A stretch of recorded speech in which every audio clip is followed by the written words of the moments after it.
Hello friends, कोकॉमर्स असोट YouTube channel पर आप सभी का वेलकम है। मैं विनोद कुमार पिछले 3 साल से एक direct selling networking marketing company के साथ काम कर रहा हूं। और अगर आप भी नेटवर्किंग मार्केटिंग कंपनी में काम करते हैं या किसी डायरेक्ट सेलिंग कंपनी के साथ काम करते हैं तो आपके लिए ये वीडियो बहुत ही महत्वपूर्ण होने वाला है। मैं इस वीडियो में आपको वो 3 बातें बताने वाला हूँ जिसको मैंने फॉलो किया है और मैंने मेरी कंपनी के अंदर भी एक अच्छी रैंक अपग्रेड की है। देन अगर आप भी चाहते हो कि आप भी अपनी कंपनी के अंदर एक अच्छे लेवल पे पहुंचना चाहते हो या अच्छा रैंक अपग्रेड करना चाहते हो तो इन 3 बातों का होना बहुत ज़्यादा ज़रूरी है। और ये जो बातें मैं आपको बताने जा रहा हूँ वो कोई किताबी ज्ञान नहीं है, क्योंकि वो मेरी प्रैक्टिकली है। उनमें से सबसे जो पहली बात है वो बात है बिलीव का होना।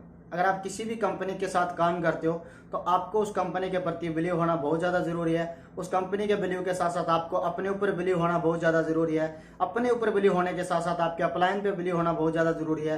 और आपके अपलाइन के साथ साथ आपकी कंपनी के प्रोडक्ट पे बिलीव होना ज़रूरी है, आपकी कंपनी के प्लान पे बिलीव होना ज़रूरी है और आपके कंपनी के पे आउट के ऊपर भी बिलीव होना बहुत ज़्यादा ज़रूरी है। क्योंकि अगर आप जिस फील्ड में काम करते हो वहाँ पर अगर आपका खुद कोई विश्वास नहीं है तो आप किसी दूसरे पर्सन को जाकर के बोलोगे तू मेरे साथ काम कर ले, तो शायद ऐसा पॉसिबल नहीं है, कोई नहीं करेगा। इसलिए सबसे पहले आपको खुद को विश्वास करना पड़ेगा कि जो आप काम कर रहे हो वो काम 100% श्योर है और मैं उस काम से सफल हो सकता हूं। तभी आप किसी दूसरे पर्सन को इन्वाइट कर पाओगे। और सिर्फ आपको यही धारणा रखनी पड़ेगी कि इस इंडस्ट्री के अंदर मैं सफल होने आया हूं, मेरे साथ साथ मैं कुछ लोगों को और सफल करना चाहता हूं। और इसी विश्वास के साथ अगर आप इस बिजनेस के अंदर आगे बढ़ोगे तो डेफिनेटली आप इस बिजनेस के अंदर सफल होगे। 2 नंबर पॉइंट है वो है एटीट्यूड का होना। एटीट्यूड, वैसे तो आप किसी भी फील्ड में चले जाओ, आपको सफल होने के लिए आपका एटीट्यूड पॉजिटिव होना बहुत ज्यादा जरूरी है। क्योंकि अगर आपका एटीट्यूड अच्छा है, सकारात्मक एटीट्यूड है, तो आप अपनी लाइफ के अंदर जो ऊंचाइयां छूना चाहते हो वो आप आसानी से छू सकते हो। लेकिन नेटवर्किंग मार्केटिंग की मैं बात करूं तो नेटवर्किंग मार्केटिंग के अंदर इसका लेवल थोड़ा और ज्यादा बढ़ जाता है। पॉजिटिव एटीट्यूड होना इसलिए जरूरी है क्योंकि जब हम किसी नेटवर्किंग मार्केटिंग कंपनी के साथ बिजनेस करना स्टार्टअप करते हैं तो स्टार्टअप में हमारे अंदर बहुत ज्यादा हाइपरनेस होती है। हम 2 महीने 3 महीने के अंदर अपने लेवल को ऐसे ले जाने की बातें करते हैं, बड़ी बड़ी बातें करते हैं। लेकिन नेटवर्किंग मार्केटिंग जैसे आपके साथ तो कुछ लोग मना करते हैं या कुछ लोग आपको बोलते हैं कि तो ऐसी कंपनी है वैसी कंपनी है, तो ये हो गया वो हो गया। 2-3 महीने के बाद आपके अंदर एक ऐसी धारणा आ जाती है और आप खुद ये सोचने लग जाते हैं कि यार सही बोल रहे हैं लोग, मैं गलत जगह फंस गया, इससे अच्छा मैं जॉब कर रहा था, मेरी फैमिली के अंदर ये हो गया, मैं लोगों को कैसे इनवाइट करूंगा, ये तो ऐसा काम है, ये तो मेंबर बनाने का काम है, मेरे को तो गलत जगह मिल गई, कंपनी गलत है, कल को कंपनी भाग गई तो क्या मैं कामयाब हो पाऊंगा, ये नहीं हो पाऊंगा, कहीं मेरा टाइम तो बर्बाद नहीं हो जाएगा।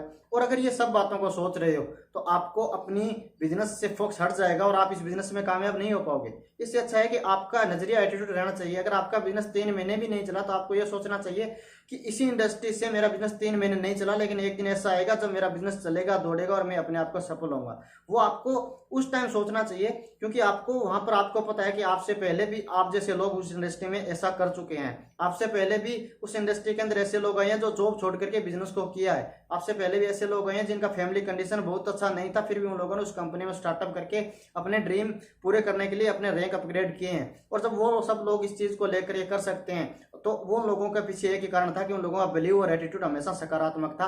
अगर आप भी ऐसा चाहते हो कि मैं सफल हूं तो आपको भी अपना एटीट्यूड सफल और सकारात्मक रहना चाहिए।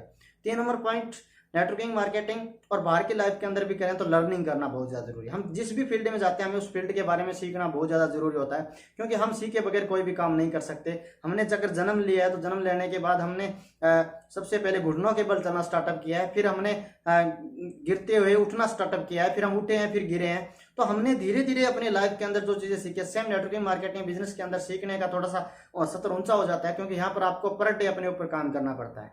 यहाँ पर आपको बहुत सारे लोगों के साथ काम करना है, इसलिए आपको सीखना भी उनसे ज्यादा ही पड़ेगा। और आप चाहते हो कि सफल हो तो आपको नॉलेज होना ज्यादा जरूरी है, क्योंकि आप एक सफल लीडर बनना चाहते हो तो आप सफल लीडर तभी बन पाओगे जब आप खुद सीखोगे। और नेटवर्किंग मार्केटिंग में लोग ज्यादातर फेल होने के कारण इसी में बन जाता है।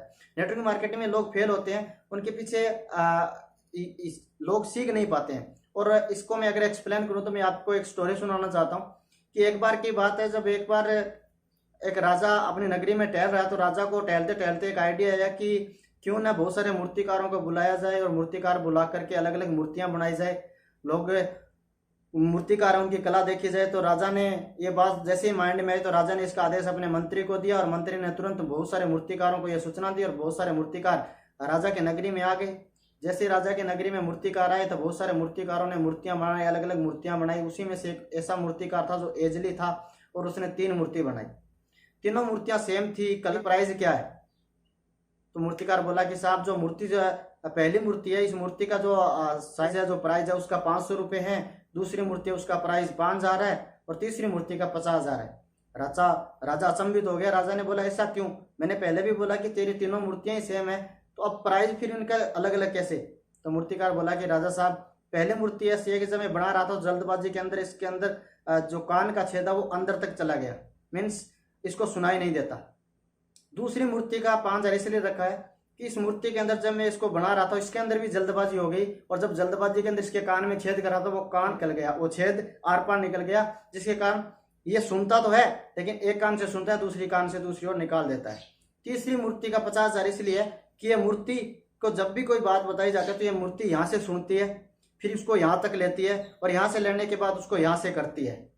सेम इस बिजनेस के अंदर 3 कैटेगरी के लोग आते हैं। पहली कैटेगरी के लोग जब आप उसको बताने जाते हो, जब उनको आप सिखाने जाते हो तो वो लोग सुनते ही नहीं है। दूसरी कैटेगरी के लोग आपकी क्लास में भी आते हैं, आपकी बातें भी सुनते हैं, लेकिन उस बातों को सुनने के बाद जैसे वो क्लास से बाहर जाते हैं एक कान से सुनते हैं दूसरे कान से निकाल जाते हैं। तीसरी कैटेगरी के लोग होते हैं जो कान से सुनते हैं, दिमाग से सोचते हैं और दिल से करते हैं, और ऐसे ही तीसरी कैटेगरी के लोग इस बिजनेस के अंदर सफल होते हैं। अगर आप भी सफल होना चाहते हो तो आपको खुद को तय करना है कि आपकी कैटेगरी कौन सी होनी चाहिए। बाकी थैंक यू सो मच। अगर आपको मेरी ये बातें अच्छी लगे तो इस वीडियो को लाइक और सब्सक्राइब करना ना भूले और ज़्यादा से ज़्यादा शेयर करें। मैं आपके लिए नेक्स्ट वीडियो में फिर कुछ और अच्छी बातें लेके आऊँगा। Thank you so much.